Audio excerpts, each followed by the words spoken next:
Hello student, आज का हमारा टॉपिक है फिनाइल कीटोन्यूरिया। इसको पीकेयू भी कहा जाता है। ये एक मेटाबॉलिज्म का एरर है।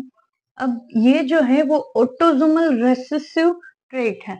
ऑटोसोमल वर्ड का मतलब है कि जो 22 पेयर है उसके अंदर कोई म्यूटेशन होता है, तब ये वर्ड यूज करते हैं कि ऑटोसोमल रिसेसिव ट्रेट। अगर 23rd पेयर है, जो मेल में एक्स वाई और फीमेल में एक्स एक्स है, उसके अंदर कोई म्यूटेशन होता है, तब एक्स लिंक्ड या तो वाई लिंक्ड ऐसे वर्ड यूज किया जाता है। ठीक है, तो ऑटोसोमल है मतलब कि 22 पेयर है क्रोमोसोम की, उसमें कोई कहीं पे म्यूटेशन होगा। रेसेसिव ट्रेट है, इसका मतलब है कि अगर देखो कोई एक ये ग्रीन है, वो म्यूटेशन दिखा रहा है, फॉल्टी जीन है ऐसा दिखा रहा है। अगर ये दो हैं, ये पेरेंट है, मान लो ये फादर है, ये मदर है, तो उसमें एक जीन है वो फॉल्टी है, इसमें यहाँ पे फॉल्ट है, तो एक सही वाला है ना, तो डिजीज ऑब्जर्व नहीं होगा। इसमें भी एक सही वाला है तो डिजीज ऑब्जर्व नहीं होगा। बट पेरेंट जो है वो अपने ऑफस्प्रिंग को ये वाला और ये वाला दोनों दोनों ने फॉल्टी जीन दिया, तब डिजीज दिखेगा। तो इसको रेसेसिव बोलते हैं, ऑटोसोमल रेसेसिव ट्रेट। इसका मतलब है ये ऑफस्प्रिंग को डिजीज नहीं है, ये ऑफस्प्रिंग को भी डिजीज नहीं होगा क्योंकि एक तो सही वाला है ना, इसको भी डिजीज नहीं होगा।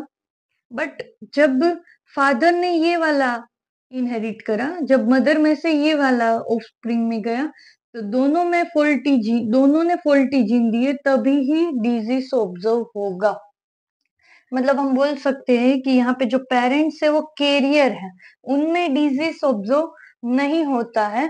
बट जब दोनों ही फॉल्टी जीन बच्चे में आ जाते हैं, तब डिजीज ऑब्जर्व होता है। ओके, नेक्स्ट, फिनाइल एलेनाइन हाइड्रोक्साइलेज नाम का फॉर एग्जांपल ये जीन है। ये जीन जो है वो रिस्पॉन्सिबल है एंजाइम बनाने के लिए, और वो एंजाइम का नाम है फिनाइल एलेनाइन हाइड्रोक्साइलेज एंजाइम। ठीक है, अब ये जो एंजाइम है उसका काम क्या है, तो ये हमारी बॉडी के अंदर फिनाइल एलेनाइन को कन्वर्ट कर देता है टायरोसिन के अंदर। अगर ये एंजाइम ही नहीं होगा, क्योंकि जीन में म्यूटेशन हो गया, तो एंजाइम का फॉर्मेशन नहीं हुआ, तो उसकी वजह से फिनाइल एलेनाइन टायरोसिन में कन्वर्ट ही नहीं होगा। और अगर फिनाइल एलेनाइन टायरोसिन में कन्वर्ट ही नहीं होगा, तो ये फिनाइल एलेनाइन बॉडी के अंदर अक्यूमुलेट होता जाएगा। अब पहले तो ये पता होना चाहिए इसेंशियल और नॉन एसेंशियल क्या है। ऐसे अमीनो एसिड्स जो हम बॉडी के अंदर फॉर्म नहीं कर सकते, हमको उसको डाइट के अंदर कंज्यूम करना पड़ता है, उनको बोलते हैं एसेंशियल अमीनो एसिड्स। तो फिनाइल एलेनाइन जो है वो हम डाइट में लेते हैं। ठीक है, और टायरोसिन जो है वो बॉडी खुद फॉर्म करती है। कैसे फॉर्म करती है? फिनाइल एलेनाइन को टायरोसिन में कन्वर्ट करके।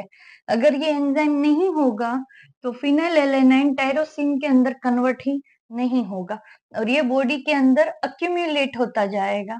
और टायरोसिन नहीं होगा तो जो टायरोसिन जो जो काम करता है, जो हॉर्मोन्स बना रहा है, वो कोई भी चीज पॉसिबल नहीं होगी, और ये फिनाइल बॉडी के अंदर बढ़ता जाएगा। उसकी वजह से मेंटल रिटार्डेशन, ऐसे सारे सिम्टम्स देखे जाएंगे। ठीक है, नेक्स्ट है फिनाइल और टायरोसिन के फंक्शंस। फिनाइल जो है वो न्यूरोट्रांसमीटर नॉरएपिनेफ्रिन और डोपामाइन के प्रोडक्शन में हेल्प करता है, और साथ में वो मेलेनिन पिगमेंट के प्रोडक्शन में भी हेल्प करता है। जबकि टायरोसिन जो है वो सेवेरल हार्मोन के प्रोडक्शन में हेल्प करता है, और दूसरा टायरोसिन जो है वो ब्रेक डाउन हो जाता है स्मॉलर मॉलिक्यूल्स में, जो कि एनर्जी प्रोडक्शन में हेल्प करते हैं। नेक्स्ट, ये लिस्ट है कुछ सिम्टम्स की जो फिनाइल कीटोन्यूरिया डिसऑर्डर के टाइम पे देखे जाते हैं।